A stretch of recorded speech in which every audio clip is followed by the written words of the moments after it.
Está aqui. Graças a Deus. Temos uma participação ainda da Tamis no final. Glória a Deus. Mas, irmãos, vamos abrir a nossa Bíblia no capítulo 12 de Lucas. Capítulo 12.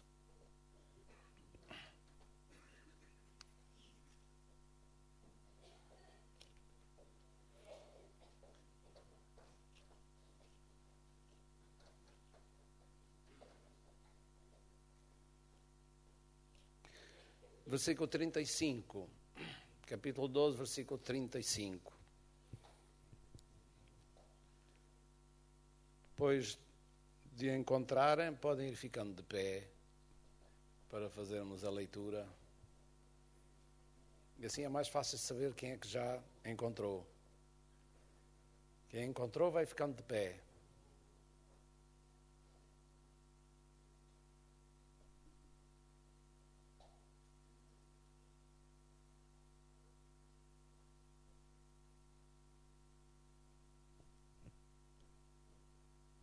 Graças a Deus. Alguns irmãos estão sentados ainda, talvez optaram por ficar sentados, mas vamos ficar todos em pé, se possível. Diz assim: estejam cingidos os vossos lombos e acesas as vossas candeias, e sede vós semelhantes aos homens que esperam o seu Senhor, quando houver de voltar das bodas, para que, quando vier e bater, logo possam abrir-lhe. Bem-aventurados aqueles servos, os quais o Senhor, quando vier, achar vigiando. Em verdade vos digo que se cingirá, os fará sentar à mesa, e chegando-se, os servirá.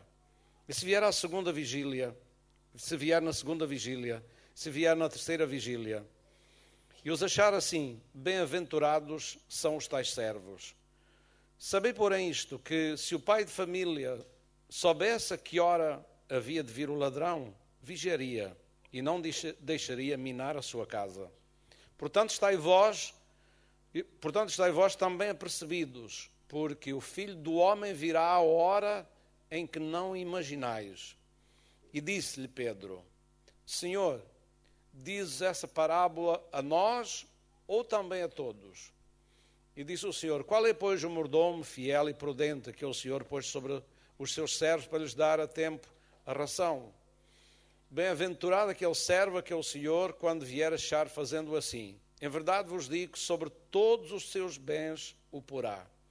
Mas se aquele servo disser em seu coração: meu Senhor tarda em vir, e começar a espancar os criados e criadas, e a comer e a beber, e a embriagar-se, virá o Senhor daquele servo no dia em que o não espera, e numa hora em que ele não sabe, e separá-lo-á, e lhe dará a sua parte com os infiéis. E o servo que soube a vontade de seu Senhor, e não se aprontou, nem fez conforme a sua vontade, será castigado com muitos açoites. Mas o que a não soube, e fez coisas dignas de açoites, com poucos açoites será castigado. E a qualquer a quem muito for dado, muito se lhe pedirá. E ao que muito se lhe confiou, muito mais se lhe pedirá. Amém. Graças a Deus. Tem aqui a palavra do Senhor. Obrigado, Senhor, pela tua palavra. Obrigado por as exortações, os conselhos que nos admoestam para nós estarmos alertas, estarmos preparados, estar esperando o nosso Senhor.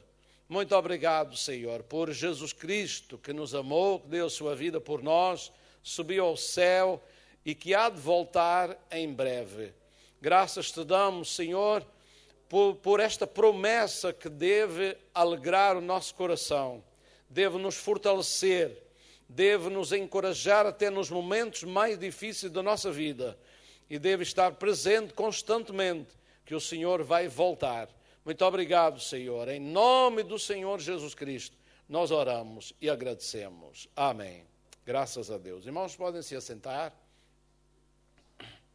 Nós já lemos aqui hoje E foi recitado também muitos versículos da palavra de Deus, não é? Graças a Deus, os irmãos tiveram uma memória fantástica, não é? Com quantidade de versículos, até salmos inteiros, não é? Foram aqui recitados pelos irmãos jovens da terceira idade. Glória a Deus. Mas foi feita uma leitura também que dizia: vinde a mim todos estáis cansados e oprimidos ou sobrecarregados, como diz noutra tradução, e eu vos aliviarei. Quando nós lemos estes versículos, podemos entender que em todas as gerações houve trabalhos e opressão e cansaço. Cansaço da vida, opressão, competição e desgaste na vida das pessoas. Desgaste na vida das pessoas. Nós vivemos num mundo onde isso é uma realidade presente. A vida, ela é uma grande dádiva de Deus. Temos que admitir. A vida é uma dádiva de Deus. A vida é uma preciosidade que nós temos. A vida é como que um rubi precioso ou uma pedra preciosa de excelente ou grandíssimo valor. Até toda a gente sabe que qualquer um de nós procurará resguardar a sua vida o mais que pode. Porquê? Porque ela lhe é muito cara, muito preciosa. É assim ou não é? A vida é muito preciosa.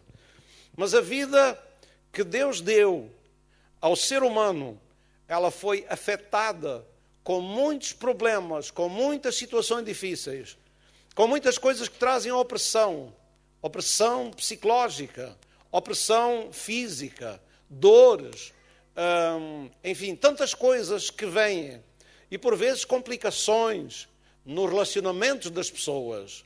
Os relacionamentos das pessoas são afetados por causa da afetação que entrou na humanidade e logo ela se manifestou na sociedade, nas pessoas que se relacionavam, ao princípio duas, mas depois, com o aumento das pessoas, afetou toda a sociedade. E assim nós vivemos num mundo de competição, vivemos num mundo egoísta, vivemos num mundo de injustiça, que uns têm a muito, outros têm a pouco, uns estão dominando sobre outros e às vezes usam de medidas severas, na verdade nunca usariam para si mesmos. Então é um mundo de injustiça e há muita gente oprimida. E quero-vos dizer, dos cabeças até cá abaixo, nenhum escapa à opressão, nenhum escapa à comprensa que oprime e que aperta a humanidade. Todos passam de uma ou de outra maneira e todos são afetados por isso. Mas damos graças a Deus, porque um dia o Senhor Jesus nos salvou e nos deu uma esperança melhor. Mal vai a pessoa que apenas espera nas coisas desta vida e luta por as coisas desta vida. Mal vai essa pessoa, porque mais tarde ou mais cedo vai perder tudo, vai deixar tudo, e todo o seu esforço, todo o seu trabalho, toda a sua canseira, porque passou no meio de opressão e de trabalhos, ela vai deixar tudo e não tem nada para a eternidade. Mas graças a Deus por Jesus Cristo, que nos deu uma maravilhosa esperança. Nós, no domingo passado, falamos sobre a ressurreição, que é realmente o elemento base da nossa esperança. Verdade? Quem é que se lembra ainda do que eu... Lembram-se que eu falei sobre a ressurreição? Ainda se lembram. Graças a Deus. Até eu me lembro, vejam lá. Então, a ressurreição, a morte e a ressurreição trouxe para nós uma esperança, trouxe para nós um livramento, trouxe para nós uma perspectiva eterna maravilhosa. Graças a Deus, uma esperança. Mas essa esperança, embora esteja garantida pela ressurreição do Senhor Jesus Cristo, Ele foi para o céu e Ele prometeu voltar outra vez. A sua igreja foi admoestados os primeiros discípulos de Cristo. Eles foram admoestados a esperar a sua volta. Como ele tinha subido para o céu, assim ele voltaria do céu também. Glória a Deus. Lembram-se que isso foi quando ele estava no Monte das Oliveiras, levou os seus discípulos até o Monte das Oliveiras, fica ao lado oriente da cidade de Jerusalém, logo em frente ao templo. O templo ficava com a sua porta virado para o Monte das Oliveiras, para o oriente, e Jesus subiu o Monte das Oliveiras. E lá, num lugar não sabemos onde, também não sabemos a população que existia em Jerusalém naquele tempo, não sabemos se havia população ali naquele lugar, se não, mas no Monte das Oliveiras, naquele monte a oriente, Jesus abençoou os seus discípulos e começou a subir para o céu. Os seus discípulos ficaram com os olhos fitos no céu, ficaram olhando, depois ficaram com as suas cabeças presas a uma nuvem que ocultou os seus olhos, e eles ficaram com os olhos fixos no céu. Mas de repente, dois varões, dois seres humanos, isto é, com a aparência de seres humanos, dois varões, que estavam junto deles, vestidos de branco, disseram: porque estáis olhando para o céu, varões galileus? Esse Jesus, que dentre vós foi recebido em cima no céu, há de vir, conforme o viste subir para o céu, há de voltar outra vez. Glória a Deus. E a igreja recebeu esta esperança de que Jesus Cristo iria voltar. E na verdade, quase 2000 anos têm passado. A igreja primitiva foi levantada em poder do Espírito Santo, ganhou o mundo de então, mas depois adormeceu e foi enfraquecendo, foi se desviando, foi se idolatrando e foi perdendo o seu vigor, até começou a deixar de adorar a Deus e a adorar uma série de coisas, não é? De figuras, personagens, não é? E entrou numa grande idolatria, especialmente depois do 3º, 4º, 5º século, entrou então num tempo realmente de grande afastamento de Deus e começar a adorar outras coisas. Mas nosso Deus é um Deus que o ser humano pode caminhar e até morrer, mas Ele pode lhe dar vida outra vez. E foi o que fez no 15º século, se bem que até lá houve um remanescente que permaneceu fiel. Ainda, em todos os tempos, Deus tem tido sempre um povo fiel. Amém? Mesmo no tempo de Elias, ele dizia: só eu fiquei, sou o único fiel. Oh, Deus disse: Elias, tem mais 7000, não dobraram o seu joelho a Baal, não é? Num tempo difícil, Deus disse assim: Elias, não te iludas com a aparência, tu não vês o que eu vejo 7000 de pé. Amém? Não dobrar o seu joelho a Baal. Glória a Deus. Também no tempo da igreja, sempre houve um filão de gente que permaneceu fiel ao Senhor Jesus Cristo e às Escrituras. Mas a grande maioria desviou-se, corrompeu-se, não é? E idolatrou-se. Não é? Idolatrou-se, só que caiu na idolatria, melhor dito. Então, no 15º século, Deus começa a restaurar a igreja. Deus começa a restaurar a doutrina da fé. Depois a doutrina da santificação. Depois a doutrina do batismo com o Espírito Santo. Depois a doutrina dos dons espirituais em ação. E começou a atear o fogo na igreja. E a igreja se alastrou e começou a conquistar o mundo e por todas as partes. E a igreja está implantada em todos os continentes e em todos os países do mundo. Mesmo nos países perseguidores. Mesmo nos países fechados, está lá a igreja desde o Oriente até ao Ocidente. Não há um país que não haja crentes em Jesus Cristo. Glória a Deus. E alguns mais do que a gente pensa, que a gente nem sabe bem lá quantos há, mas que há. Glória a Deus. O nosso Deus é fiel, é um Deus restaurador. Restaurou a esperança da igreja, restaurou a doutrina da igreja, restaurou o novo nascimento, restaurou a doutrina e restaurou também o enchimento do Espírito Santo. E a esperança da volta do Senhor Jesus Cristo também foi restaurada. Glória seja dada ao nome do Senhor. Tal como a igreja primitiva, agora também há uma esperança de que Jesus vai voltar. Vai voltar e vai fazer terminar muitas coisas injustas e opressoras que existem na sociedade. Mas antes que Ele venha para reinar, Ele vem buscar a sua igreja, a sua eleita, a sua noiva. Aqueles que ouviram Ele dizer: vinde a mim, todos estáis cansados e oprimidos, e eu vos aliviarei. Ouviram este convite e vieram a Jesus. Vieram para ficar com Ele. Não vieram para se libertar dos problemas e voltar outra vez para a mesma vida. Não, não. Vieram a Ele e decidiram permanecer com Ele, porque acharam que não havia vida melhor do que a vida vivida com Ele. Amém? Glória a Deus. E quero dizer que não há vida melhor do que aquela vivida com Jesus Cristo. Podemos ter tribulações, podemos passar por situações difíceis. Nesta noite oramos por pessoas que estão passando por tribulação de saúde. Amém? Passando por tribulação de saúde. Mas há outras áreas na vida que nós sentimos opressão também. E contrariedades. E coisas que tentam roubar a nossa alegria, a nossa satisfação, o nosso bem-estar e a nossa tranquilidade. A nossa tranquilidade. Ou isso só acontece comigo? Por aí está tudo bem? É? Não há crise por aí, não? Não há crise. Glória a Deus.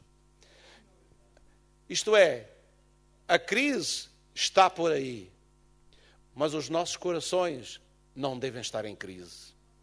Amém? Nós devemos ter, como diz a Bíblia, os nossos lombos cingidos e as nossas candeias acesas. Amém? E estar prontos e esperando a vinda do Senhor Jesus Cristo. Amém? Nós um dia ouvimos a sua voz. Ele nos chamou. Ele nos libertou. Ele aliviou a nossa carga. Carga de pecado. Carga de peso de condenação na nossa consciência. Ele aliviou-nos dessa carga pesada. E deu-nos paz no coração. E nos fez sentir aceitação diante dele. Não é? Aceitação.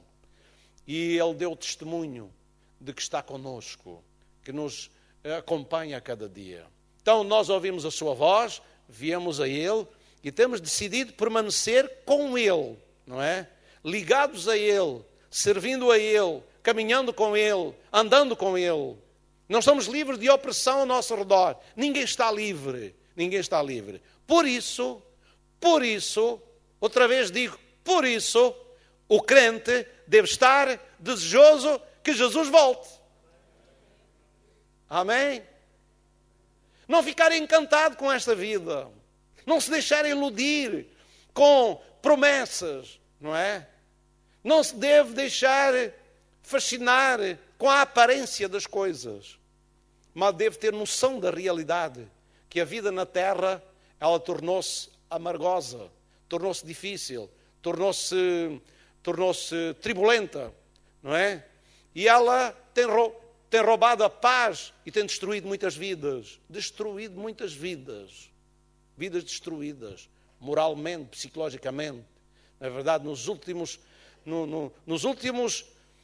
tempos, serão tempos muito trabalhosos. Tempos de grande opressão, de grande instabilidade, de grande aflição, de medos também. Há pessoas que andam com medo. Acreditam no que estou a dizer? Há pessoas que andam com medo. Andam com medo de perder o emprego. Não sabem o que é que vai acontecer amanhã. Não sabem na instabilidade em que estamos vivendo, não sabem. Mas aquele que pertence a Jesus sabe, quer morramos, quer vivamos, nós somos do Senhor. Amém? A nossa vida não está assente simplesmente na vida presente. A nossa vida tem uma garantia de vida eterna. Se esta vida terminar, se esta vida aqui tiver um cabalacho, não é? Assim, que quebre, nós temos a garantia da vida. permanente com Jesus Cristo. Glória a Deus. Portanto, nós temos uma esperança, mas uma coisa boa, que acalentou o coração de crentes nas gerações passadas, e acredito na nossa geração. É a promessa que Jesus vai voltar breve. Agora, nós estamos no tempo que nenhuma geração teve, de tantos sinais e de tantas coisas nos advertindo, tanto o que nós lemos na Bíblia, como aquilo que nós ouvimos e vemos e percebemos que está acontecendo no mundo. Acontecendo no mundo. Veja bem, terremotos, guerras, e guerras, as guerras estão cada vez mais intensas ao redor do lugar onde a Bíblia fala que vai se decidir numa guerra que será das últimas guerras, quando Jesus voltar para estabelecer o seu reino. Iraque está próximo de Jerusalém. É? Iraque. O Afeganistão está assim um bocadinho mais para lá, mas também está ali a jeito. Não está assim muito fora. Depois, Egito. O Egito, uma convulsão lá dentro, uma grande agitação. E começou ali num outro país árabe, aqui junto ao Mediterrâneo, que agora não me recordo bem qual é o país. Depois, a Líbia. A Líbia mudou de regime também. E uma guerra civil também se deu ali. E uma grande transformação, uma grande convulsão ali. Foi uma atrás da outra. Uma atrás da outra. Agora, a Síria está confrontada há cerca de 2 anos com uma guerra civil. Está a norte de Israel. Está ali na fronteira de Israel também.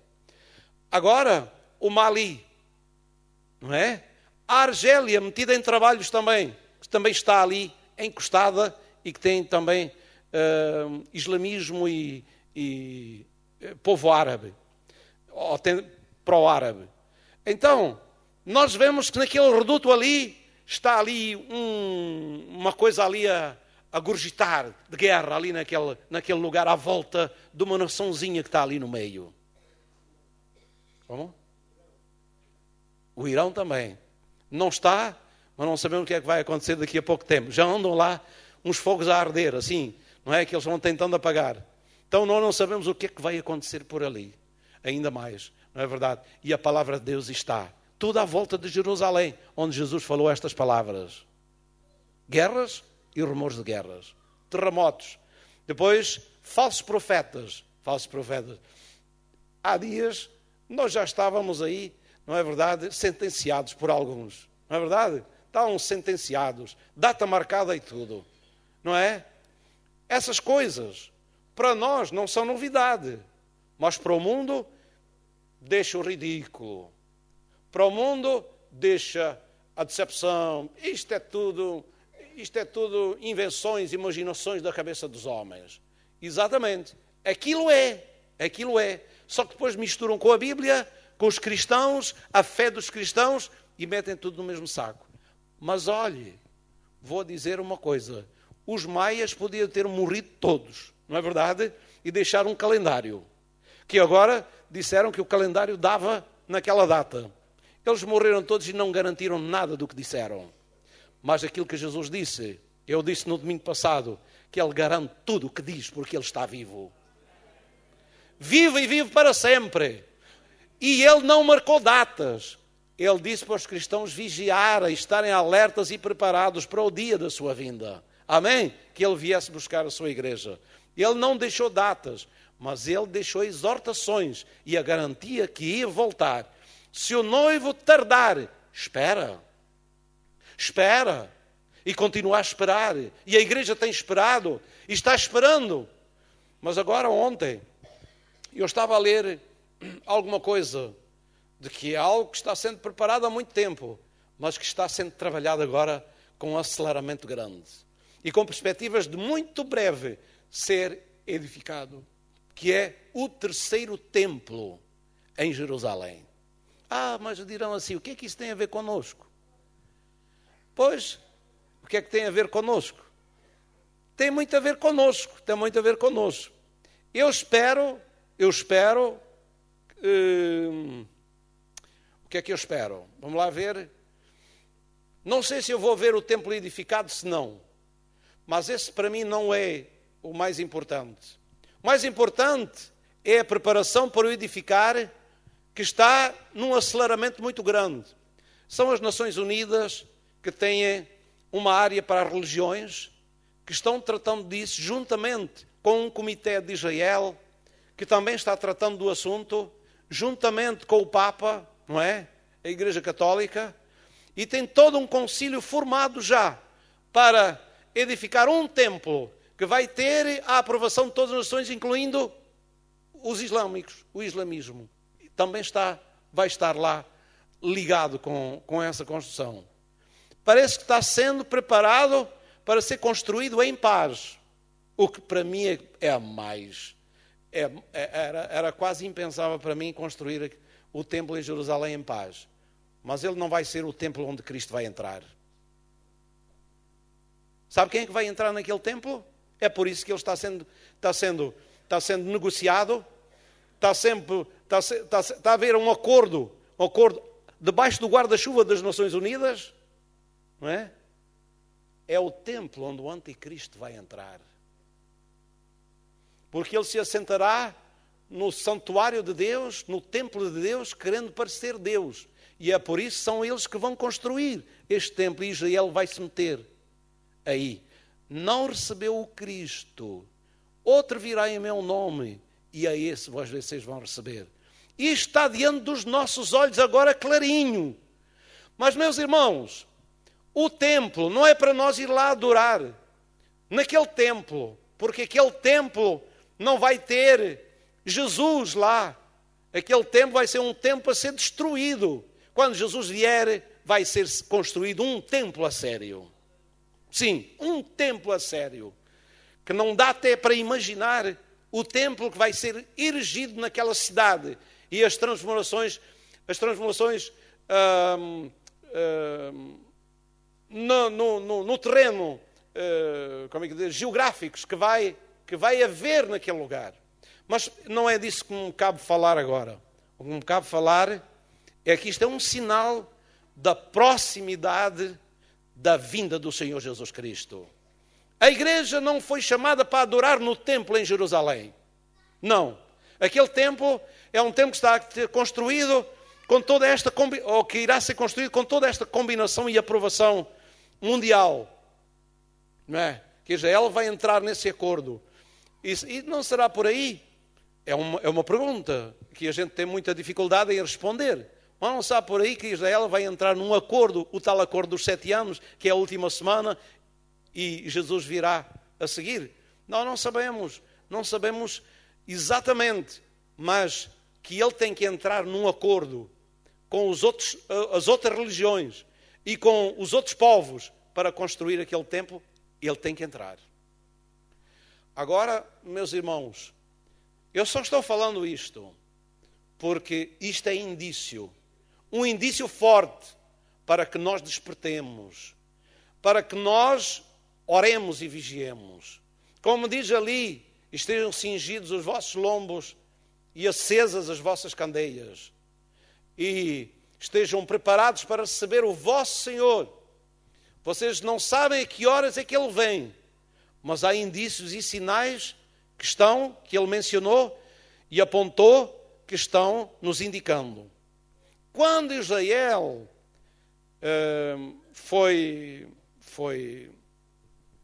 em 1948, foi declarado o Estado de Israel com a assinatura lá dos representantes, contrariamente a tudo, o mundo inteiro, as Nações Unidas e tudo mais, que não queria aceitar Israel, mas eles assinaram lá como o Estado de Israel, e ele foi constituído como o Estado de Israel contra tudo e contra todos. As pessoas pensaram, o sinal da figueira, não é verdade, brotar entre as árvores e todas as outras árvores, não é?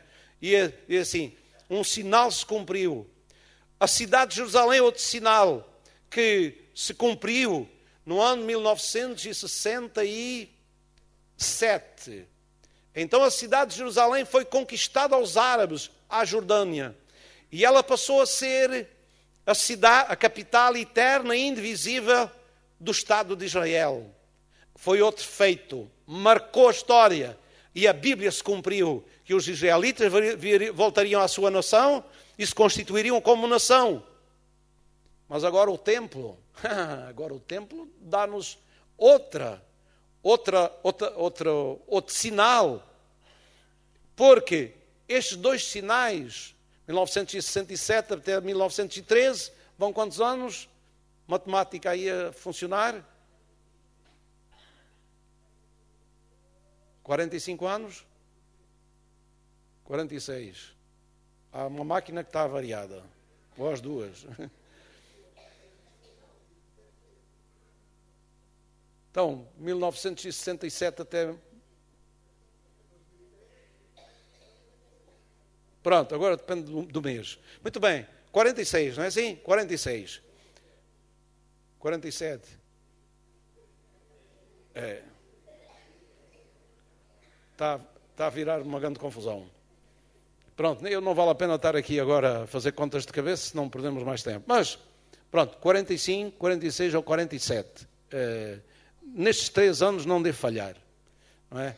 Então, desde aí até agora, muita gente esqueceu o que aconteceu. E parece que deixou de haver aquela perspectiva. Parece que há um certo adormecimento em relação à vinda do Senhor Jesus Cristo. Parece que não é tão falado. Não andamos tão alertados sobre esse assunto. Parece que deixamos um pouco. Mas isso parece que também é bíblico. Também é bíblico. A Bíblia também diz que as virgens adormeceram. Não é? Só que, quando estiver mesmo na hora da sua vinda, quando Ele estiver ali às portas para partir, parece que na terra o Espírito Santo vai despertar desse sono. Mas só que já não dá tempo a muitos se prepararem. É perto demais. Não conseguem se preparar agora. Não é? Porque se deixaram desleixar um bocado na vida espiritual. Meus irmãos, isto que eu ouvi acerca do templo fez-me pensar que nós precisamos, porque a vida hoje está muito envolvente. Há muitas coisas para distrair, muitas coisas para nos envolver, muitas coisas para nos prender a atenção. E Jesus falou que esse dia viria como um laço. Vamos ler em Lucas, capítulo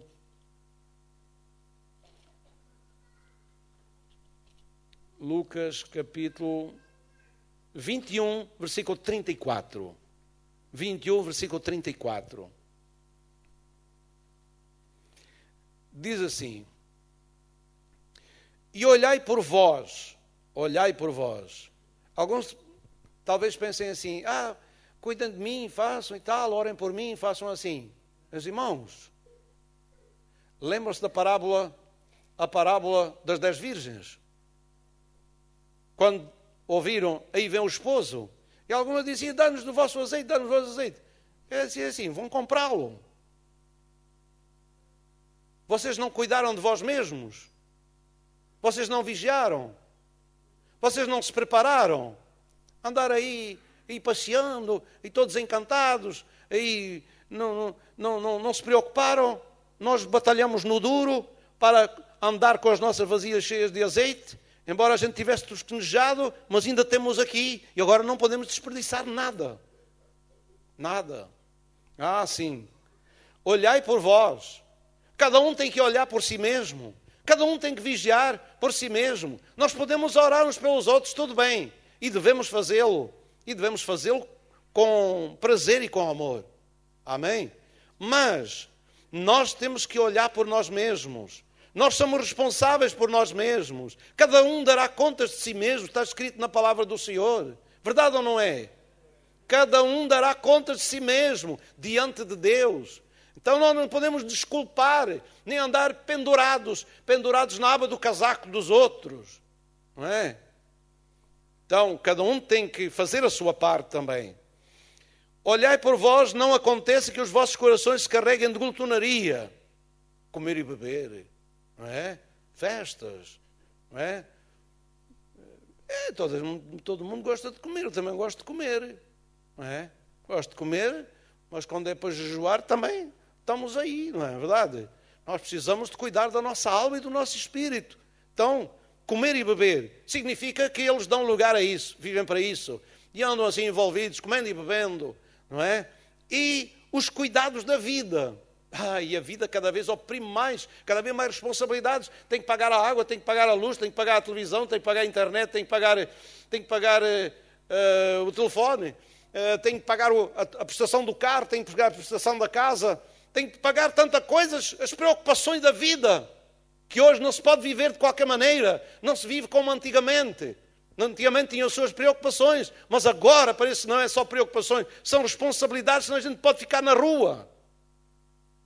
Há dias não tinha pensado nisso. Se nós não pagarmos o condomínio, eu penso assim, o condomínio, uns pagam, outros não pagam, deixa andar. Se você tiver 6 meses sem pagar, é posta uma ação em tribunal, e se você não pagar, ou se não dispor a pagar, a casa é vendida em leilão, você fica sem a casa e acabou. E acabou. Então, o condomínio não é uma coisa qualquer. Tem responsabilidades no condomínio também. Então, nós temos hoje coisas que nos preocupam, não é? Que nos ocupam, que nos preocupam, responsabilidades, e ficar afoguntados, ficar tão preocupados, que agora já não temos tempo para orar. Tem que correr ali, tem que correr acolá, tem que fazer isto, tem que fazer aquilo. E a oração fica para trás. As coisas de Deus ficam para trás. O culto fica para trás. Oxalá que ainda seja por coisa dessas. Porque pode ser por coisas, ninharias, ou por os deleites da vida. Que agora aí já é outra conversa. Os deleites da vida, os prazeres da vida. Ficar por prazer. Não vou ao culto, hoje dá o futebol, tem um time de futebol que vai jogar.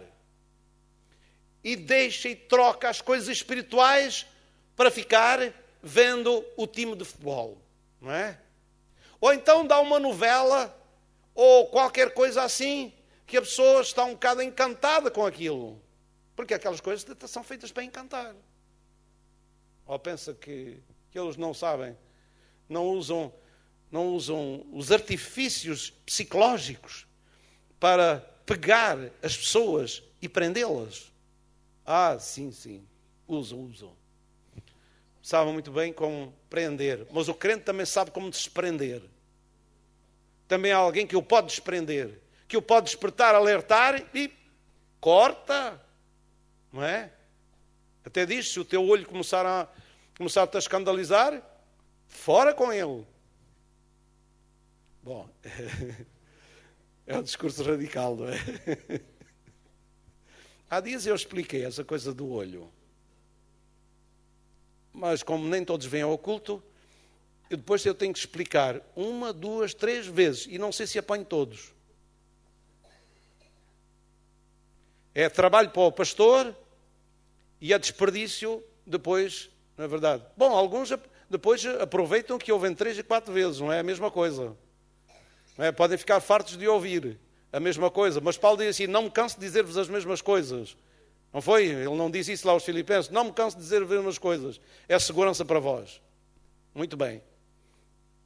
O olho significa o olho da mente, da alma, que visualiza, até mesmo quando os seus olhos, estes aqui, estão fechados.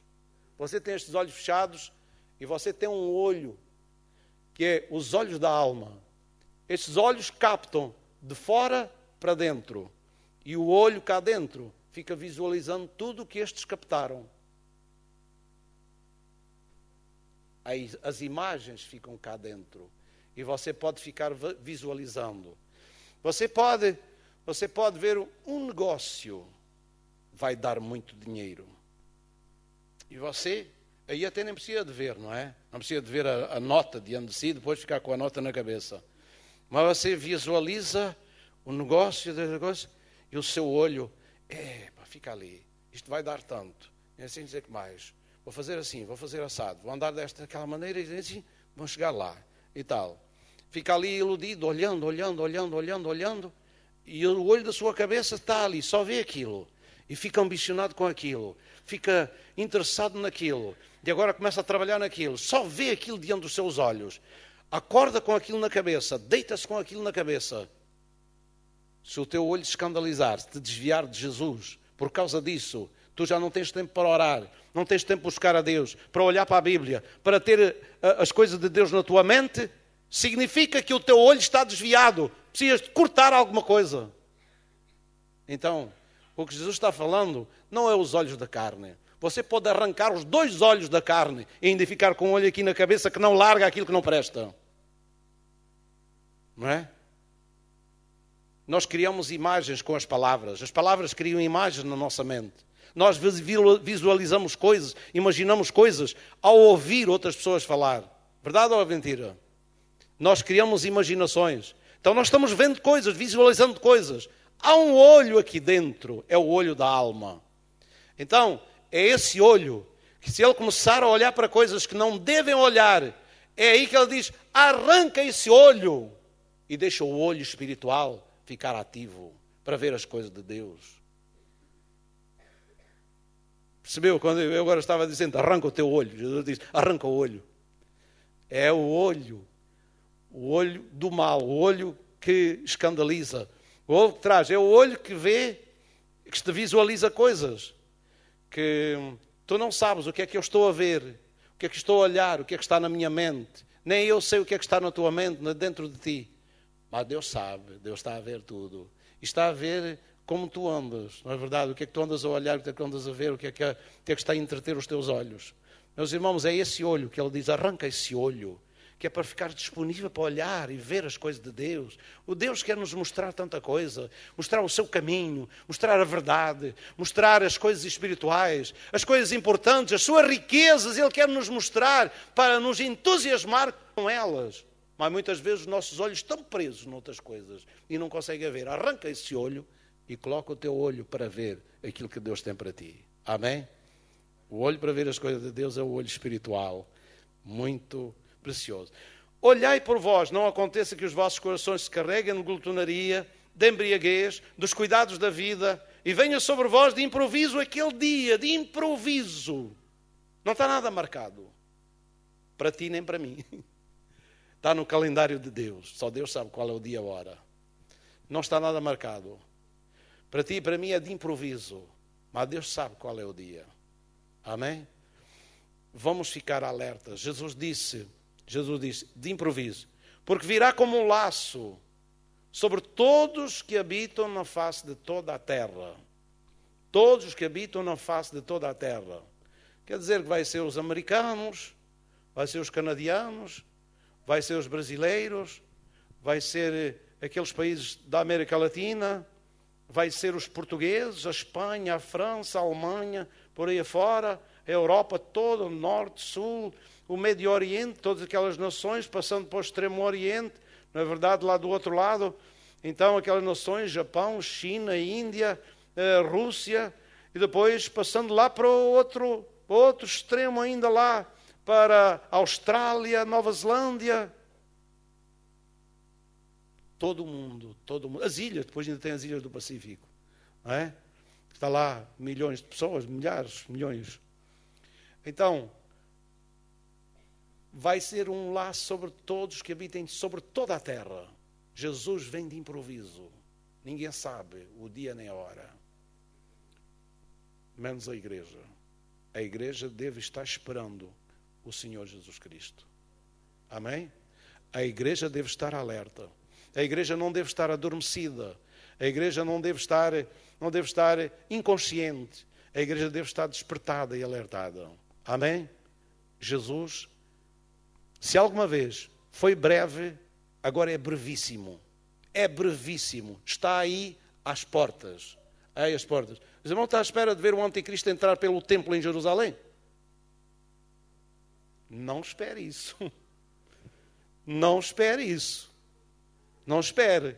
Porque Jesus vem buscar a igreja antes disso. Não sabe o dia nem a hora. Mas se eles estão já a preparar a construção do templo a toda hora, já estão querendo marcar calendário para a construção do templo, então fique sabendo que o anticristo logo a seguir, ao fim de algum tempo, há de querer lá entrar. Se você ver o anticristo lá entrar, com certeza não vai ver a face do Senhor Jesus Cristo. A não ser que você ponha o seu pescoço na guilhotina. Porque quando o anticristo reinar, vai ser difícil. Precisamos de cuidar de nós mesmos, de orar. Meus irmãos, os cultos, o orar em casa, o buscar a Deus, o consagrar a nossa vida, não deve ser uma imposição, mas deve ser um estímulo que nós temos. Alguém pode estar a pensar assim: estou a ficar atemorizado e estas palavras são para me dar medo para eu. Meus irmãos, eu estava falando estas palavras hoje em Silos também.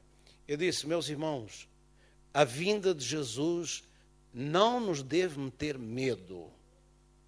Amém? A vinda de Jesus não nos deve meter medo. A vinda de Jesus deve ser um estímulo, deve ser uma esperança viva dentro dos nossos corações. Quando nós, hoje aqui de manhã, acho que eu falei aqui ainda de que onde estiver o teu tesouro, aí estará também o teu coração. Jesus é o nosso tesouro, nele estará o nosso coração. Orar, falar com Deus, vir aos cultos, deve ser um prazer. Sabe porquê? Porque é um encontro com Jesus. Se alguns perderam a visão dessas coisas, então voltem a ter essa consciência. Um culto é o encontro com Jesus Cristo. Quando você dobra os seus joelhos em casa, quando você fica tempo com Deus, é o encontro com Deus. Deve ser a coisa mais deleitosa da nossa vida. Amém? Isso não deve ser uma carga. Esperar Jesus vir deve ser um alívio num mundo onde nós vivemos apertados de muitas maneiras, com muitas coisas. Deve ser um alívio. Quando nós ouvimos Jesus vai voltar assim: ora vem Senhor Jesus, que isto está mal aqui. Isto está mal aqui, está apertado aqui. E eu estou ansiando esse dia. Não é? Apenas com algumas coisas. Tenho famílias que não são salvas, tenho pessoas que gostaria de ver salvas e queria que elas fossem salvas, não é? Se tem só ali umas coisas pelo meio, não é verdade que a gente gostaria que abrangesse também, não é? Mas de resto, nós devíamos dizer: que alívio Jesus voltar. Que alívio. O alívio, as dores das costas, dores de cabeça, não é? Torturas da alma, com coisas complicadas para resolver muitas vezes, não é? Essas coisas que trabalham ao nosso redor, não é? E que são contrárias à vida. Então, nós ficaríamos livres num ápice, num momento como um abrir e fechar de olhos. Ficaríamos livres. Se Jesus disse que mesmo aqui no mundo: vinde a mim todos estáis cansados e oprimidos e eu vos aliviarei, não é? Se isso já é bom, o que não será sair daqui e ficar livre deste mundo de competição, de egoísmo, de injustiça e de mais tantas coisas, não é? Tanto dentro de nós como fora de nós. Então deve ser um alívio. Portanto, não deve ser encarado como uma ameaça. A vinda de Jesus é uma ameaça. É uma ameaça para quem? Uma ameaça para quem não gosta dele. Quando você está à espera de uma pessoa que você ama, você está desejando o dia de se encontrar com ele. Conta os dias, conta os momentos, conta tudo. Isso pode ser até um termómetro para a gente medir como é que está a nossa ligação com Jesus, o nosso amor por Jesus, o nosso relacionamento com Jesus e o nosso desejo de o encontrar. É quando nós ouvimos que ele vai voltar para nos levar, se nós ficamos com medo, parece que é uma ameaça que vem nos roubar o que nós temos. Quando ele vem para nos trazer um alívio completo e nos fazer entrar numa riqueza inigualável. Glória a Deus. Vamos ficar em pé.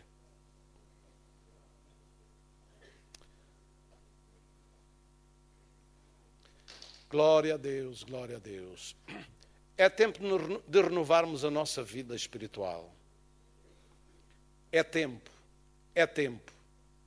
O apóstolo Paulo, ao escrever aos Romanos, veja bem, não havia tanto tempo que eles tinham convertido assim. mas parece que era em todos os tempos o conselho, o apelo de Deus é uma renovação de vida espiritual, renovação de propósito, renovação de esperança, renovação de vida espiritual. Então é uma renovação constante, não é, que Deus quer para a sua igreja. Já é tempo de despertarmos do sono, porque a nossa salvação está agora mais perto de nós do que quando aceitámos a fé. Quem é que conhece estes versículos? São ditos a carta aos Romanos. Já é tempo de despertarmos do sono. O que a igreja primitiva já estava a dormir.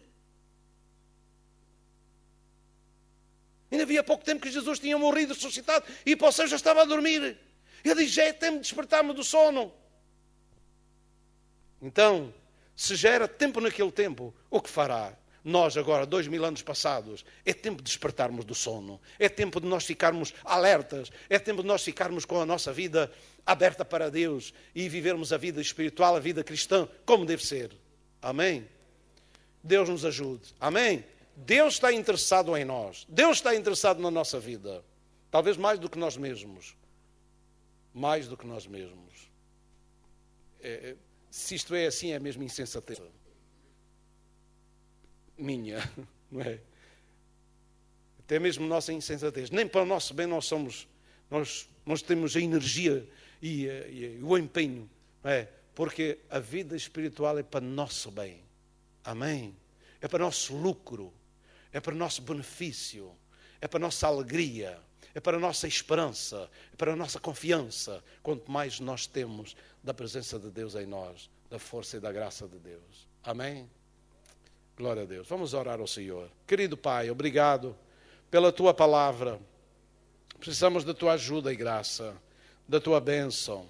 Precisamos, Senhor, de estar alertas, porque, ó Senhor, tudo indica que Jesus está vindo muito breve para levar a sua noiva. Glória seja dada ao Teu grande e maravilhoso nome. Senhor, nos desperta a nossa consciência. Nos ajuda, Senhor, com graça do céu. Tua bondade dura para sempre. E Tu estás querendo sempre o nosso bem. Graças Te damos, Senhor. Obrigado por aqueles que estão vigiando, que estão orando, que estão batalhando pela fé, que estão aí firmes, Senhor. Ó Deus, ajuda cada um, Senhor. Sempre, ó Senhor, estar com a sua vida, ó Senhor, sendo levada diante de Ti, constantemente renovada, para a glória do Teu nome e para a bênção das nossas almas. Senhor, enche e reveste e renova a nossa vida espiritual, derramando o Teu Espírito sobre cada um de nós, Senhor. Renovando as nossas vidas, dando-nos forças para orar e, Senhor, e perseverar em oração, Senhor Deus, em nome do Senhor Jesus Cristo. Cada culto seja um tempo de oportunidade para buscar ao Senhor e para, ó Senhor, fortalecer mais a nossa vida espiritual. Em nome do Senhor Jesus Cristo, desperta o estímulo espiritual nos corações, Senhor, para a glória do Teu nome. Nós oramos, Senhor. Não queremos fazer as coisas por medo ou por dever. Nós queremos fazer as coisas por estímulo de vida, de impulso espiritual, Senhor. Ó Deus, para nós podermos experimentar a verdadeira alegria do Senhor em nossos corações. Em nome de Jesus Cristo, nós oramos, Senhor. Te agradecemos pela Tua honra e Tua glória. Amém.